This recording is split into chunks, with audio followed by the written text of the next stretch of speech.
Vice President of the United States, ladies and gentlemen, Andrew Yang.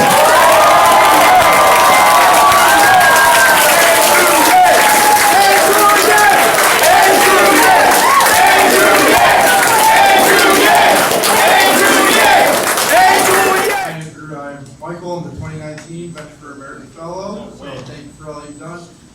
My questions are, I did some math, there's about 500,000 Detroiters that Freedom Dividend would put $500 million in their hands every month. I don't think people realize what that's going to do, how that's going to impact them, like how you sell that mission to people in Detroit, people in all VFA cities and all across America. So Michael, you'll be happy to know that one of the primary messages for tomorrow night is trying to translate what $1,000 a month would mean in a community like Detroit. And your math is correct, it would be $461 million a month right here in Detroit. Now the reason I know that number is because I'm obviously going to use it tomorrow night, because I'm not like some, nut bar who can do that math in my head like that. But what we're going to do is we're going to actually try and make it easy for the American people to translate what $1,000 a month would mean in their community. And so when you watch that tomorrow night, that's going to be one of the messages I hit. So you're a very smart man. Hi, Andrew. Very happy to be here. I voted for Donald Trump. I have to confess to you. I'm still here to help you, but I'm very excited to have you run. But I do have a serious question. In addition to, handing out $1,000 to everyone, what kind of specific job opportunities do you think you could create for Americans to, have some jobs to hold on to? Because this $1,000 dividend also gave us some of us, of course, feeling that we are not going to have any jobs. So that's a depressing part you need to address to get more people excited. Real job, how do you, create more jobs? So Wei, your question is shared by many, many people. And I think the biggest misconception about the Freedom Dividend is that it's somehow going to discourage work. So when people have gotten money in different situations, only two groups that have worked fewer hours: new moms who spend more time with their children, and teenagers who spend more time in school and graduated at higher levels. If you look at a place like Detroit, if you were getting $461 million into everyone's hands, that would create jobs right here in Tech Town in this building. It would create jobs at the local pizzeria. It would create jobs at the garage that would all of a sudden have people actually repairing their cars. So instead of somehow keeping people from working, you would actually end up creating work in consumer economies, and it would also recognize the kind of work that my wife does in caregiving. I'm now giving $1,000 a month to a guy named Kyle Christensen in Iowa who's caring for his ailing mom who has cancer. And so that kind of work does not get picked up in our economy in a meaningful way. But I could not agree more with the fact that Americans want to work, Americans like to work, and that work is categorically a positive thing for most people. In the absence of work, things actually get very, very dark and very negative very quickly, particularly for men.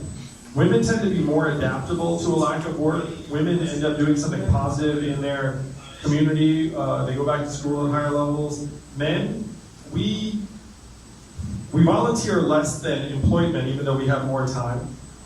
Our video game and computer usage shoots up. Our alcohol consumption goes up. Our gambling consumption goes up. We generally become antisocial and sort of idiotic, and it just proceeds from there. This is surprising no one in this room.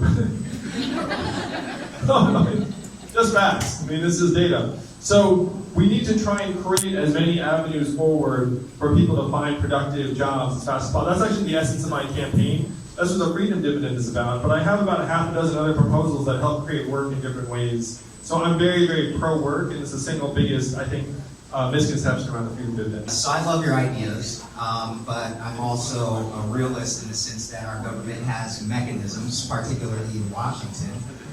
So if you realize in recent history, Congress is required to implement a lot of policy, and Congress has not been very friendly to progressive type candidates, and even presidents once they're elected.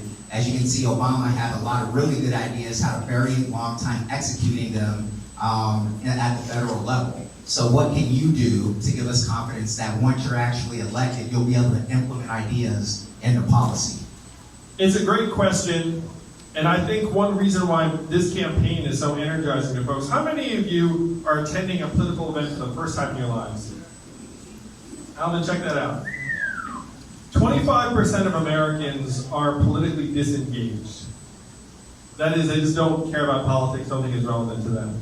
And this campaign is energizing and exciting that group of people in a very big way. And that's vital not just to us winning, but also to getting things done. So I want you to play out this vision with me, and we can make this vision happen. Andrew Yang, fall debates, like, okay, interesting, just keeps growing, goes through the entire winter, and then we show up in New Hampshire. And in New Hampshire, we shock the world because you know what the third party of New Hampshire is? Libertarians. Libertarians all live in New Hampshire. I don't know if you know that about New Hampshire. And New Hampshire's primary is an open primary, so you do not need to be a registered Democrat to vote in that primary. So let's say the Libertarians come out for Yang, a lot of the Republicans come out for Yang, because what's the Republican primary going to look like? It's going to be Donald Trump stomping on William Weld, or something like that. Like if you're a Republican, you're like, there's not much action over there, so let me go vote for Yang, because I know that'll make a difference. So then, Andrew Yang finishes top 3 in New Hampshire, and then no matter who the other top 2 are, I'm going to be the headline. Because it'd be like, how did Andrew Yang get 1, 2, or 3 in New Hampshire, and then we have a whole week of writing those headlines to Nevada, to South Carolina, and then to Super Tuesday. So then I win. And so this is a beautiful vision. And now I want you to imagine like getting to Capitol Hill. The Democrats are so pumped. They're like, we took a bet on Andrew Yang that worked. We beat Donald Trump. And Andrew Yang wants to give everyone money that's going to be great for people and families and children. Let's do it. Right? So the Democrats will be on board. But here's the kicker. The Republicans are going to look at this and say, wait a minute.